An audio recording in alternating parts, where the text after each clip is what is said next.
It's a Minimalist Monday edition of Optimal Finance Daily, episode 1648.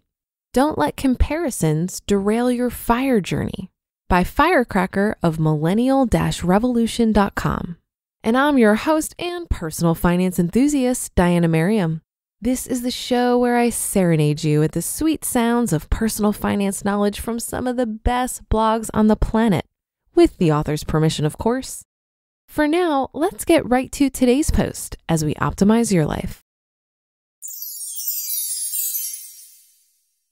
Don't let comparisons derail your FIRE journey, by FIRECracker of Millennial-Revolution.com.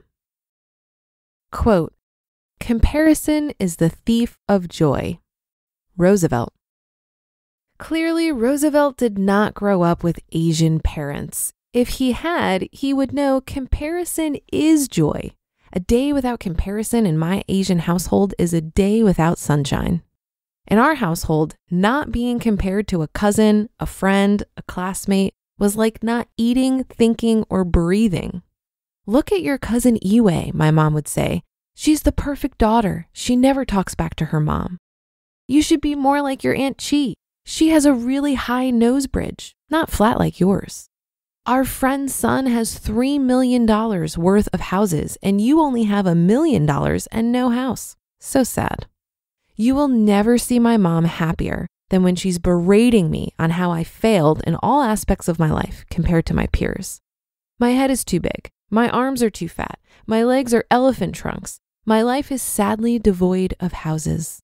I grew up comparing myself to everyone else. My brain is just one giant measuring stick. I'll be honest, this mental measuring stick did not serve me well at FinCon, because everywhere I went, it seemed like I was constantly being bombarded with my shortcomings. Why didn't I have the insane Alexa ranking of J-Money? Why wasn't I making $100,000 a month in affiliate income like Pat Flynn? How come I wasn't optimizing my SEO like Millennial Money? But as I started to spiral into a vortex of self-loathing, I saw one of my heroes, one of those big bloggers whose stats I would drool over, doing the exact same thing as me. They'd be sitting at a bar lamenting over how they didn't measure up to an even bigger blog. And that's when the truth dawned on me. The people I was comparing myself to were also comparing themselves to someone else. The 100K a month affiliates want to make $1 million. The $1 million affiliates want to make $1 billion, and so on and so forth. If you focus on comparing yourself to other people, you will never match up, no matter how well you do, because there will always be someone farther along on the journey than you.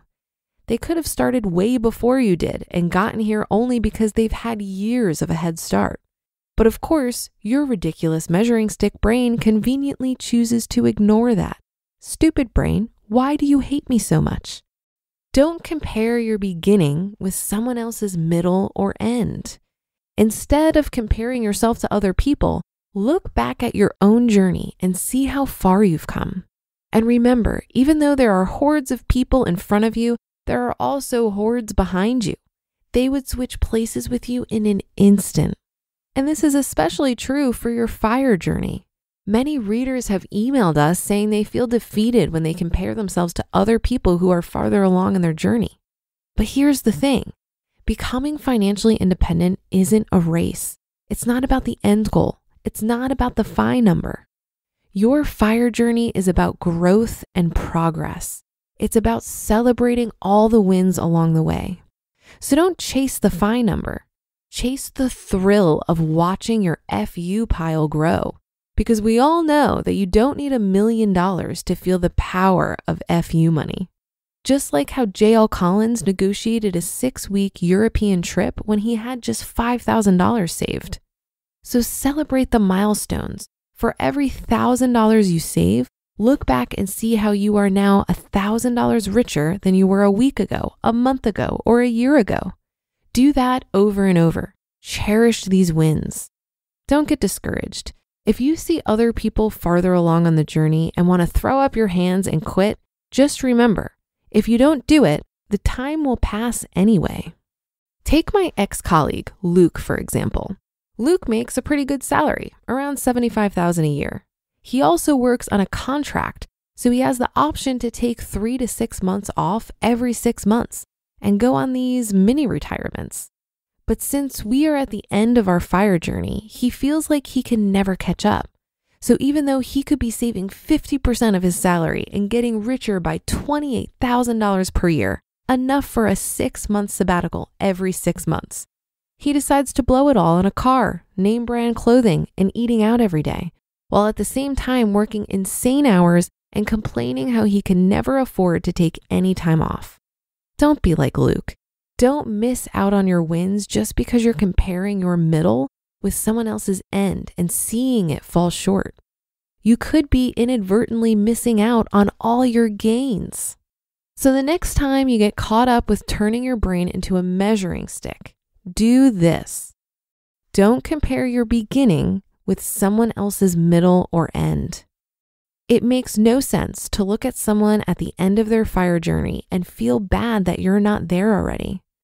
Would you tell a child to give up on life just because they're not at your level of intelligence and maturity? No. Then why would your FIRE journey be any different? Other people are where they are because they had a head start. Don't compare your beginning to their end. Look back at how far you've come. Celebrate your wins. Instead of constantly looking forward and chasing the FI number, look back and marvel at how far you've come. You're richer than you were a week, a month, or a year ago, and that is worth celebrating. Realize there is always someone else farther behind than you. They would trade places with you in an instant. If you don't do it, the time will pass anyway. If you give up, time won't slow down. The time will pass anyway, regardless of whether you pursue FI or not. So in 10 years, would you rather look back and see how much richer you are, or be exactly where you are now and be the schmuck that your nearly retired coworker dumps all their work onto? Becoming FI isn't about the end goal. It's about the thrill of watching your FU pile grow. As J.L. Collins taught us, you don't need $1 million to feel rich. FU money is power. Just $5,000 was enough to help J.L. Collins achieve his European travel dreams.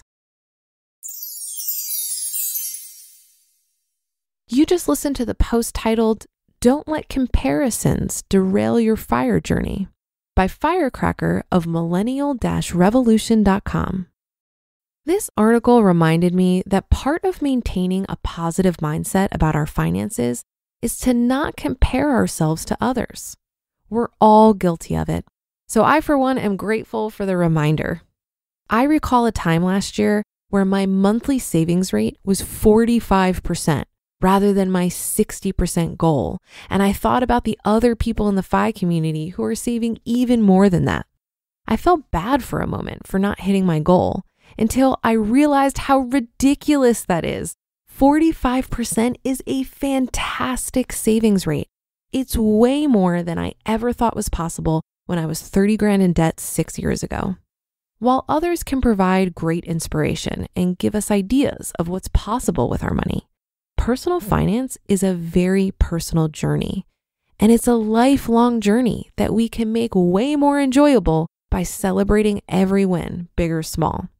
I think we also compare ourselves to others in the way we spend. And some of our urge to buy things is because we assume this spending will make us feel a certain way.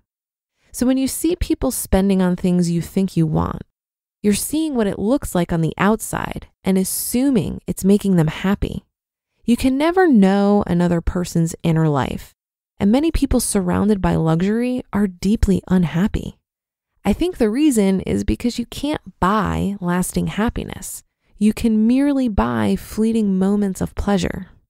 Many of us witness another person's fleeting moments of pleasure and interpret it as peace of mind. While you can't buy real lasting happiness, you can cultivate it through the way you spend your time and energy and the people you surround yourself with. And this is where money plays an important role. It can give you more autonomy over your time and energy. That's a wrap for another Monday show. Have a great rest of your day and start to your week. And I'll be back tomorrow where your optimal life awaits.